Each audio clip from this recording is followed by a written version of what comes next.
Hey, good morning, everybody.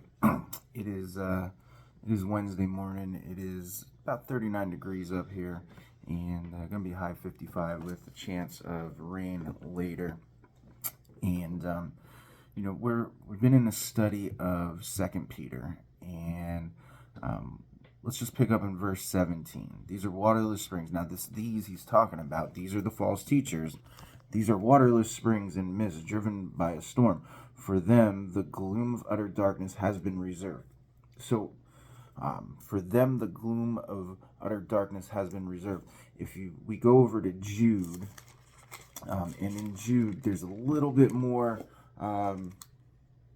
description of what the false teachers are, what they have reserved for them. So it gives us a hint over here in Jude.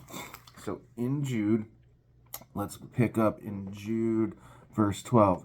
These false teachers are hidden reefs at your love feast. So they're there. And what's a reef, right? If you're a fisherman, right, and you have to watch out for reefs because that's where your boat gets hung up. You might run aground or poke a hole in the hull and sink it. Okay, they're hidden reefs at your love feast as they feast with you without fear, shepherds feeding themselves, waterless clouds. So they're empty clouds, right? So a cloud is supposed to bring rain. It has a purpose, okay? But these are without a purpose. Waterless clouds swept along by winds, okay?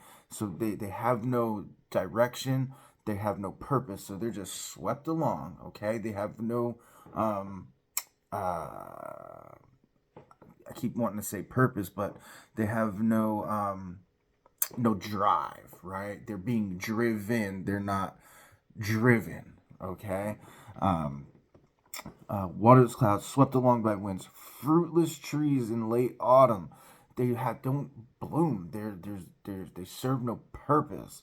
Now Jesus told us what to do with trees that don't bloom, that don't blossom, that don't fruit. Okay. Now Jesus also said, you give him a chance, come back in a year and lift up the ground and tend the ground, and then if it doesn't feed, you got to uproot that thing. Fruitless trees in autumn, twice dead, uprooted, wild waves of the sea, casting up foam of their own shame, wandering stars.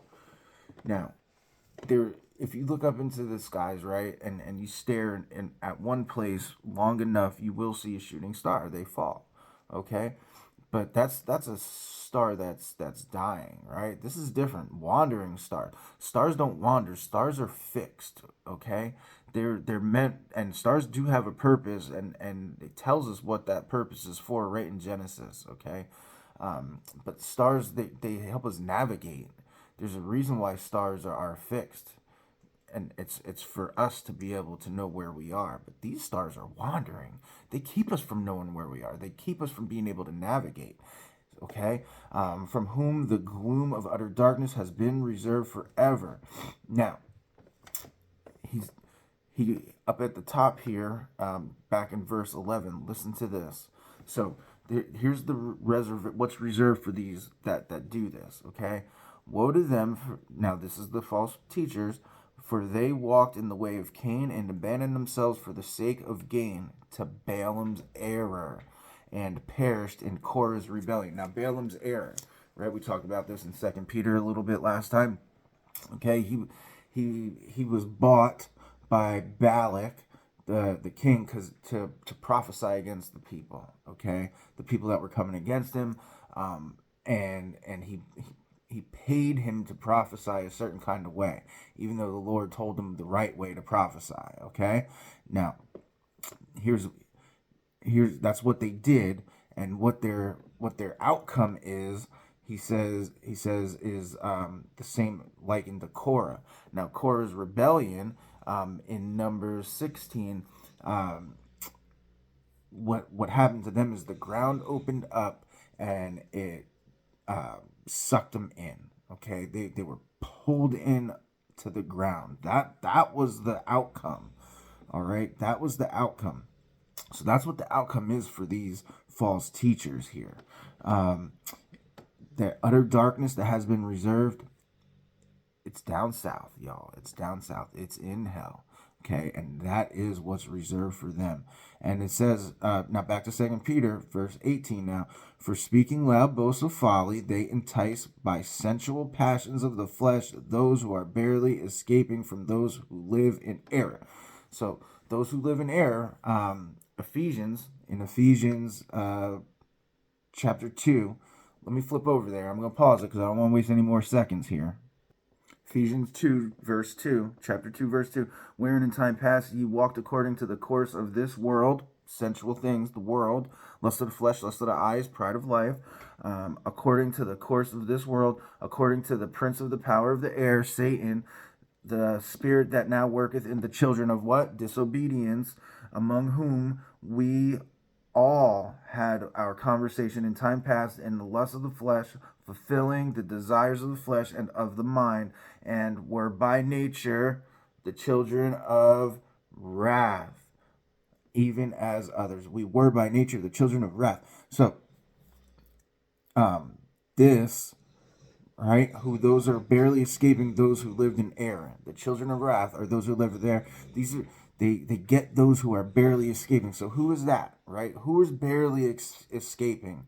Hurting Christians, okay, hurting Christians, right? Christians who are hurting, they're sometimes their praise is off, right? And they're barely escaping.